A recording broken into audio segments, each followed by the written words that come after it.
নমস্কাৰ। কবিতাৰ শিৰোনাম জোনাক নামে তুমি অহা বাটে। কথা অৰ্ণৱ কটকী, পাঠ দীপিকা ৰাজকোঁৱৰ। জোনাক নামে তুমি অহা বাটেদি বুকু ভৰি ৰুই দিয়ে জোনাক ৰঙী সপোন।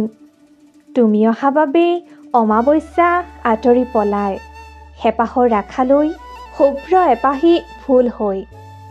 গ্ৰহণ লাগে মনত, জাৰত ঠেৰেঙা হয়, নাহিলে তুমি চিনাকি সেই বাটেদি। নিতৌ বাট চাই ৰওঁ অপেক্ষাৰ আশাত, জোনাক গলা ৰাতি মৰমৰ বৰ্ষা হ'বলৈ তোমাৰ উদং বুকুৰ মণি কোঠাত।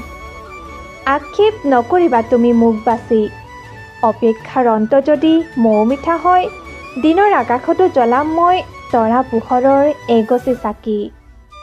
শুকুলা ডাৱৰৰ প্ৰতিটো পৃষ্ঠাতে লিখি যাম নিৰন্তৰ তোমাৰ আমাৰ মৰমৰ কবিতাৰ চানেকি। সজাল ধৰা প্ৰেমৰ সাক্ষী হ'ব যৌৱনে গৰকা পথাৰ, আৰু মই আঁকিম তোমাৰ মুখত কুমুদিনী এটি হাঁহি। নিজকে বিলীন কৰিম তোমাৰ প্ৰেমৰ বিশাল জলৰাশিত, শূন্যতাৰ পিয়াসত বিচৰণ কৰিম তোমাক বিচাৰি। সেইকাৰণে চাগে জোনাক নামে তুমি অহা বাবেই জিলমিল জোনাকৰ পৰিজনী হৈ। ধন্যবাদ।